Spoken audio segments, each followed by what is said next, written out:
You know what I mean? Like it's about hanging out around Future. They might think that there's gangsters about to run up on them. By the way, what do you think Les is doing? He had got a phone call. Really? Maybe she called from jail. So he's probably gonna have something. She's dead. Goodness gracious, Adam, that's dark. That whole Atlanta, like I mean, just everything going on right now is like everybody should just be careful and cool on what they talking. You know what I mean? Because it just seemed like we used to trip out that they was like, oh, there's hip hop police. You know what I mean? I remember when we found that out, it was like various is like, oh shit, there's police that are investigating rap.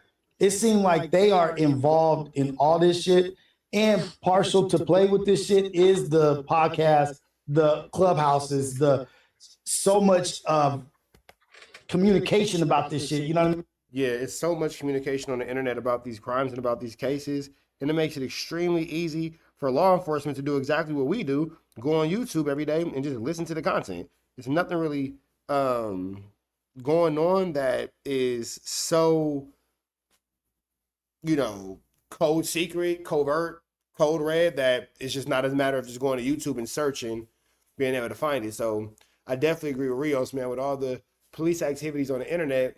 Got to be careful. Like it's adding fuel to like unsolved crimes. You know what I mean? Like it makes them not look good. Well, you know what I mean? I think people deliberately getting on different platforms on purpose and throwing stuff out there. Do you think Flakko and WACK have basically like teamed up to run a little mini YG smear campaign? Teamed up, period. It ain't just YG.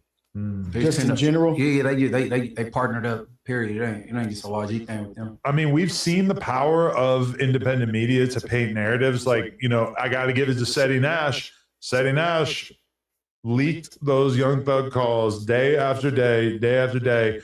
And the end result was that Young Thug's stock took a big dive. And I think he did so because he just is boys with YSL. Did Seti Nash single-handedly take down Young Thug? Do y'all think that? Do y'all think that Seti Nash played a part in Young Thug's image being diminished? Or you think Young Thug did it to himself? Woody, and he just wanted to make Woody look good. So he said, fuck it, I'm going to do this little campaign to make Thug look horrible.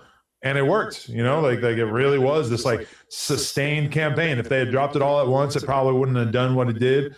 But it coming out day by day like that, and I think that people like WACK and Flakko, they probably have conversations about who they don't like. I'm no better than them. Like, you know, everybody does it. And then it's kind of like, well, hey, if they, let's say hypothetically that they both knew that a famous rapper was guilty of a serious crime.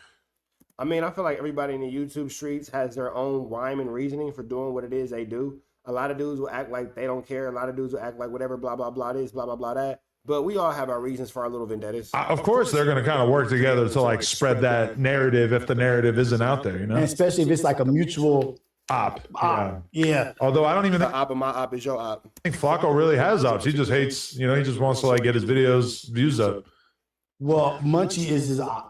True. So YG just, but then also I think Flakko is such an ACK disciple that YG being a Drake op is like YG has to kind of also be an ACK op, and so therefore YG also has to kind of be a Flakko op. Exactly. Because the Academics TV account has been running hella negative shit about YG and way beyond what would be considered like normal. They're like clearly taking aim at it. So that's why I think there might be some validity to what G Malone is saying. What Glasses Malone is saying. Man, I wish Les was right here when he said this, bro. Ricky and Les was like, man, it gotta be crazy, yeah. No. Okay, but this is my thing, is that I think Glasses Malone really believes that Drake runs the Academics TV account. That's the only way that you can justify saying that Drake is the one who's planting these rumors about YG. I don't think it's like, that's the only route towards Drake. Drake planting rumors about YG is probably one of the craziest things we've heard this year. Being helpful in that regard. And Drake is cool with Grand, but definitely I don't think Drake is like sending bloggers money to post about, like, you know, like, now, is it possible that Drake like said to ACK, like, hey, that YG shit, turn it up?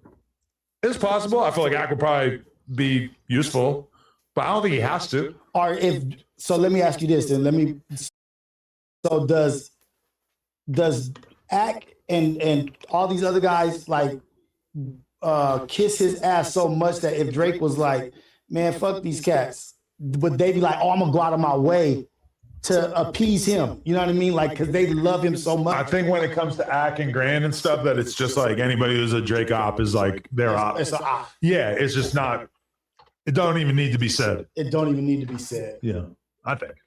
Do you think Drake is a Now I don't know about Drake sending finances or anything to fund the Drake or the Ruler thing, because you did have Ralphie the Plug come out and made it clear, like, hey, you know, he's not a part of anything like this. He's not a part of what we got going on. Drake has never sent anything to the family. You know, Ralphie the Plug was very adamant that Drake is not, you know, dealing with anything that they have going on. So when it comes down to this whole little 1-2 step like Sierra and Drake being the culprit, you know, I don't believe that to be true personally. But at the same time too, if you would have told me that, you know, 3 years ago or 4 years ago, Wack would be telling me that he chased Future to the airport, I wouldn't think that was real either. So at this point, we live in a YouTube space where the impossible is in fact. above that pettiness? You know what I mean? No. Okay. I think Drake is capable of levels of pettiness that almost nobody in the history of the rap game have been. Okay. He's that guy. Like So he could. He's done a lot of like stuff that is very expensive from the perspective of a normal person, and he did it just to fuck with people, you know? Fuck. Munchie, what you think? No, I believe what Glasses Malone said is some validity to it. I do too. I wouldn't have taken that claim serious at all if it wasn't for the fact that Karen Civil was co-signing it. Now, Karen Civil is like a YG person as well, and she's also like a Rock Nation person, I believe. So I guess I could see how I feel like now like there's two sides to everything, and YG's clearly on the like anti-Drake side. So everybody kind of just snaps into place to take aim at people now. So what does the spider web look like of the media, the circle of media that if this is what we're against, we're running this shit? Like, so is it Ack at the top and then like the Trap Lord, the SETI? Yeah, oh yeah, for sure. Academics is for sure at the top. And then all the other guys kind of like fall behind whatever DJ Academics has going on. DJ Academics is for sure the 1-2 step blueprint for these The dudes. Flakko, Yeah. kind of that, like, is those four get shit going? Me, Vlad, everybody, we're all in common. Notice how he didn't mention ADAM22, but Adam mentioned himself. But okay. Like, we all speak openly, and then you kind of have like the New York crowd, I feel like, because you know you got Charlemagne and he's in his own his own little world, and so I have heard for a fact that Charlemagne sends marching orders to everybody on the Black Effect Network and tells them what narratives they should be running. Really? Yes, that has been said publicly by people who are signed to the Black Effect.